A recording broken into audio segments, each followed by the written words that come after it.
त dual diary जे Facebook ते असीं पंहिंजे दोस्तनि ताईं सॼी दुनिया में पहुचूं पिया। उनजे लाइ असांजो दोस्त फराज़ आहे, उनजा साथी आहिनि जेके पंहिंजो ख़िदमतूं सरअंजाम ॾेई रहिया आहिनि। ऐं गुज़ारिश कंदुसि अब्बास डेवलपमेंट फाउंडेशन जे सरबराह असांजे हक़ल अज़ीज़ दोस्त कोहिस्तान जे अब्दुलसत्तार ईदी मोहतरम शेख अब्दुल्ला साईं जिन खे त आयल महिमाननि जो आदर भाव अची कनि। आवाज़ सभिनी जी ताड़ियूं शेख अब्दुल्ला साहब खे।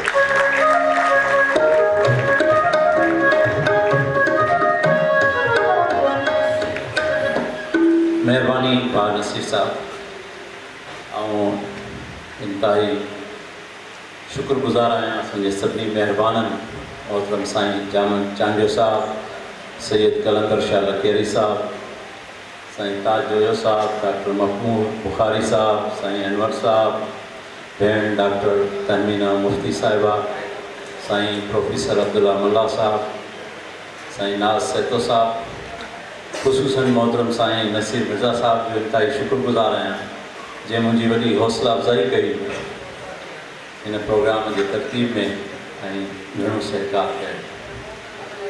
उन खां पोइ सामीन में जेके बि मुंहिंजा महिरबान दोस्त वेठा आहिनि, असांजे ॻोठ जा दोस्त ऐं हितां जा दोस्त हैदराबाद जा, जामशोरो जा, कोटड़ी जा, कंहिंजा नाला वठिजनि, सभु मान वारा आहिनि, असांजे लाइ सभु इज़त भरिया आहिनि। सभिनी जा इंसाई तहे दिलि सां शुक्रगुज़ार आहियूं। असल ईअं हो त हिन मर्कज़ में, हिन हाल में, हिन पंडाल में जेके मनसूब कयो वियो आहे सिंध जे हिकिड़े अज़ीम नाले मुमताज़ मिर्ज़ा साहब सां, हुते कुझु प्रोग्राम अॻु में थी चुका आहिनि। असां पंहिंजे दोस्त विछड़ियल कमर कोहिस्तानी जे किताब जी महूरत कई, मशकूर फलकारो साहब जे किताब जी महूरत थी हुई। उन खां अलावा पूरी सिंध लेवल ते हिकिड़ी हमदनात जी महफ़िल हिते असां कई हुई। अञा बि काफ़ी अहिड़ा प्रोग्राम हिते असां ख़िदमत दी आहे, असांखे नसीब जो एज़ाज़ मिलियो आहे। डॉक्टर बलोच साहब हिकिड़े प्रोग्राम में असां महिमान थिया हुआ ऐं ॿियूं वॾियूं सिंध जूं अज़ीम ॻायूं हस्तियूं असां सां हिननि वेड़ियुनि में सहकार ऐं शरफ़ बख़्शींदियूं रहियूं असांखे। हिन दफ़े असां संगत सां सलाह इहा कई त खोड़ सिलसिला हैदराबाद हिकिड़ो इल्म जो मर्कज़ आहे, जामशोरो हुन जो पाड़ो आहे, जिते इल्म जा अज़ीम इदारा आहिनि, यूनिवर्सिटियूं आहिनि ऐं इल्म जो घरु आहे, इल्म जो शहरु आहे। जामशोरो हैदराबाद में हिकिड़ी पाड़ो आहे ऐं इन मर्कज़ में जॾहिं असां अची पंहिंजे बचनि जे तालीम जे सांघे राइश इख़्तियार कई आहे जामशोरे में थाणे बुढ़ा खान मां, त असां सोचियो जीअं हिते ॿिया असांजा वॾड़ा काफ़ी अहिड़ियूं गॾिजाणियूं कनि था, महीने सिर सिंधियत बि संगत जी गॾिजाणी या ॿिया असांजा कुझु बुज़ुर्ग इन्हनि सिलसिलनि खे मुस्तक़िल हलाईंदा अथनि। असांजो बि जज़्बो इहो आहे त असां हिकिड़ी महीने सिर का कचेरी, कोहिस्तानी कचेरी, सिंध जी कचेरी, कुर्बाइती कचेरी, का कोठ, का ओताक, का महफ़िल मचे हर महीने। उनजी शुरूआत असां जो त सिंध जे उन्हनि अज़ीम ॾांहनि जी यादि सां कयूं, जिन जूं दुआऊं ऐं मोहबतूं असांखे हौसलो ॾियनि ऐं असां इहो सिलसिलो जटादार तरीक़े सां हलाए सघूं।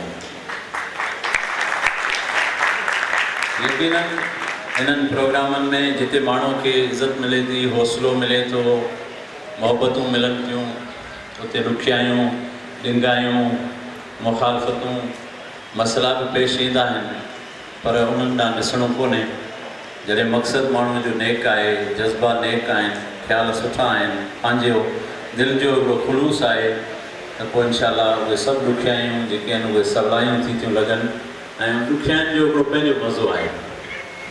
सो बहरहाल इनशाला उमेद थो कयां मुंहिंजे इन्हनि सभिनी महिरबान स्टेज ते वेठलनि खां ऐं तव्हां सभिनी खां पाण कोशिशि कंदासीं हर 3-4 महीने का हिकिड़ी अहिड़ी रियाण रचायूं जेका वॾी लेवल ते हुजे, कॾहिं मुमताज़ मिर्ज़ा ऑडिटोरियम में हुजे, कॾहिं डॉक्टर बलोच हाल में हुजे, कॾहिं अञा कंहिं ॿिए माग ते, पर 3-4 महीननि में हिकिड़ी का वॾी गॾिजाणी ऐं वरी जेको आहे महीने सिर हिकु नंढी गॾिजाणी जिते इल्म जा प्यासा, अदब जा प्यासा, शाइर, सुगड़, असांजा महिरबान जेको आहे असां हिक ॿिए खे ॿुधूं सिखूं ॾिसूं ऐं हिकु पंध जा पांधीड़ा जीअं सफ़र में असां पंहिंजो बहितरी सम्झूं था पिया उन ॾांहुं असां पंहिंजो क़दम वधायूं। उमेदु आहे मूंखे इनशाला तव्हांजो साथ रहंदो ऐं असां अॻिते इनशाला ख़िदमत कंदासीं। साईं जेके ॻाल्हियूं कयूं शफ़क़त जूं नसीर साहब ऐं उन लेवल में कुझु बि न आहियां, पर साईं जी हिकिड़ी शफ़क़त आहे